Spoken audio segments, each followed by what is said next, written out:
Yo, what's up guys? Welcome back to another video. Welcome to the channel. This is David and I am here to give you guys as much clarity as possible on how to actually onboard your client.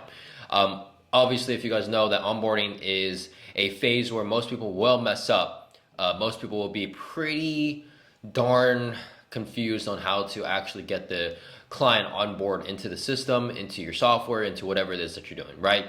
And most people, and honestly, this is actually one of the most important aspects of your business, because if you don't have a good onboarding system in place, most of our clients are going to ask for a refund, right? Because they are going to see right through you.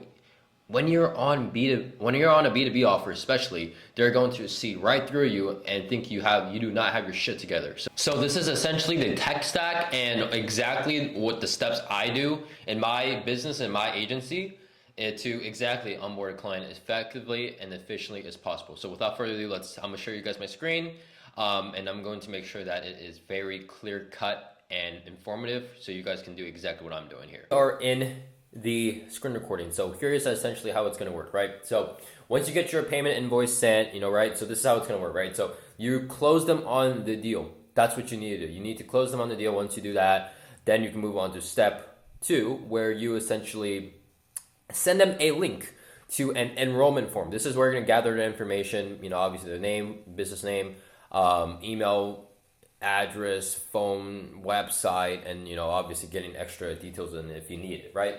Once they submit that form, then they're going to get prompted into, obviously they have to fill this out, right? But they're going to get prompted into filling or booking on an onboarding call, right? From there, you need to make sure that they have access to these expectation videos. So this is what you have to be able to do, and this is what you have to create, right? So not too sure why it's loading this slow, but essentially what you want to do here is have expectation videos, right? So they can click on these videos and then pretty much go through that. Then they can do another overview where like they're going through the CRM. Then they have step 4 where it's more so of a client portal walkthrough, right? And essentially after that, I'll get to the client portals in a second here, right? And then if they want to connect their Facebook account, Slack overview. So this is the communications tab where they're going to be essentially going through and how to navigate. And then step 7 is essentially just booking on an onboarding kickoff call, right? So that's kind of it. You need to make sure that you send them this link right off the bat, because if you don't, then you're gonna fuck up, and you want to make sure that you do this right away when they hit that payment link and send that payment over. After that, you want to make sure that you do the contract. So what you want to do is you will come into essentially PandaDoc, right? So we're gonna come into PandaDoc here. So we're gonna come into PandaDoc, and what you want to do is, if you don't have an account set up already, you want to make sure that you go into login, and then just pretty much handle that here. So this is the tech stack you need. You need PandaDoc. You can also do DocuSign, but I personally like to use PandaDoc to essentially send out contracts, right? So you're not sending out the contract right away on the specific call when they do close, because you want to make sure that the terms and agreements and what their service and what their product is aligns to what they're doing. If you're running a customized plan, right? If you're not, if you just have one flat, pricing plan, then you can send them the contract right away for you guys to sign on the call. But once that is done, you will also send them an invitation to Slack. So what you also do is send them an invitation. So what you'll do is just come into Slack. After that is done, you will want to essentially go into creating their own account in Go High Level, if that's what you use. If you don't use Go High Level, that's totally fine. I'm not too sure what you else use, but you want to make sure that you have their own dashboard and CRM that they can use, and you can manage as well, right? Another thing as well here is you want to make sure that you have a client portal set up, right? And I'm not talking about Slack. That is your communications tab. A client portal is essentially having all the invoices, the documents, the guides, the guidelines, essentially all in there. You can do that in Slack, but for Slack, the purposes for Slack, you'd want to just use that strictly for communication, right? So the first step is, on the call when they do send out the pay, you want to make sure that you have the invoice. You send them a greeting in an email and a greetings SMS as well, telling them to essentially go through the expectation videos and go through the 7 steps to book on an onboarding call. And then that's what you want to do. So you want to send that link out as well, and you also want to have them or guide them to be able to join the Slack channel effectively or effective immediately right when they pay. That way you guys are going to be in communication. You not just not via phone call or not via phone or Telegram or WhatsApp, or if that's what you use, that's fine. But Slack is very effective in terms of having everybody, like your developers, your team, your marketers, your sales guys, to essentially communicate with your clients through Slack, right? So once that is done, then once they do book on an onboarding call, you want to make sure that you send them forms. So for example, intake forms, right? So it's separate from the enrollment form. It's going to be a specific form, that they're going to be able to fill out. That is completely different from the enrollment form. So let's say A2P compliance. So let's say a client needs to be able to go, when they do join Go High Level, they need to essentially register for their A2P compliance to send out messages and emails.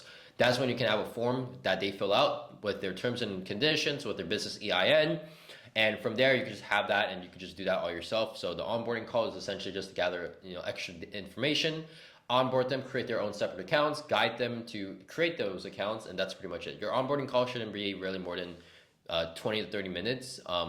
And then that should really be it, right? So once that onboarding call goes on, you will want to use, or you would want to specifically, before the onboarding call happens, right? You want to make sure that you create their client portal, which is specifically on Notion. So I'll show you guys there in a second. I'll pretty much show you guys everything that we do here at the end of the video, but just showing you guys right now, obviously what you'll need is a, Go High Level account, help them set that up. You also want a client portal, which is on Notion. You want to help them set that up. And then you also want to make sure that you have Slack as well, where you're going to stay in communications, right? So you want to send, you want to send their invoices in Slack.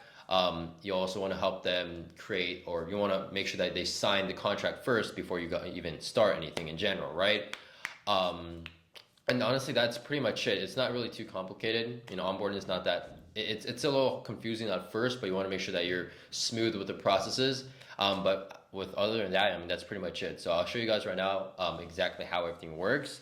And then, obviously I showed you guys already, but I want to make sure that I show you guys how the portal looks like, how Slack looks like, and pretty much how to get everything set up. So I'll see you guys in a bit. The Slack, right? This is what you should need. So this is the extra steps that I need to take, and then this is obviously the personal folder. If they need help, they can always get help, and then if they always need to, Google Drive, anything there, you can. Pins, and then just pretty much really personal, right? So you might be wondering, how do you invite them? So what you'll do is you'll come into direct messages, and essentially, so what you'll essentially do is come into your settings, right? So admin, and then you'll just want to go into manage members. Obviously for the purpose of videos, I don't want to show you guys how to do that since I already have them added, but you want to come into manage members, and then you should be able to see a invite. So make sure to always, when you are bringing in clients in, you want to make sure that they are guests, one channel guests. You want to make sure that if you have other channels here, you have to make sure that they don't see this. They can only see this right here, right? So the way you can see this is you can essentially just come into, here, and then you can see who's in here. And then you can come into public channels as well and can see who's in here. So obviously the client's not in there, but you get the idea. That's how easy it is to set up Slack. Now we're going to come into Notion, and then this is exactly how you should set up Notion, right? So this is essentially how it is. You can see the whole thing. The project tracker, they can see a video of how to navigate through the client portal. After that, they can just put in a help and support ticket, so they can put in submit support requests, right?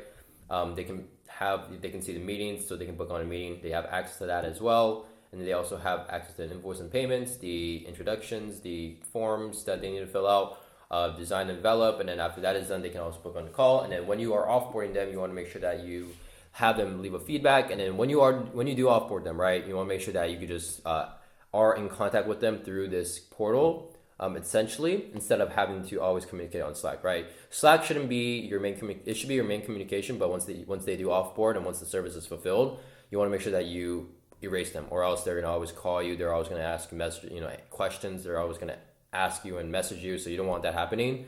So you want to make sure that whenever you do offboard a client, you offboard them on Slack and then just have them on the client portal. And this is exactly why you need this client portal in place. So without further ado, that is going to be the end of the video. Hopefully you guys enjoyed. If you guys have any clarifications or any questions that you want to ask me, feel free to let me know. DM me on Instagram. It's in the link in the description down below. But without further ado, I'll see you guys in the next video, and hopefully you guys enjoyed this. Peace.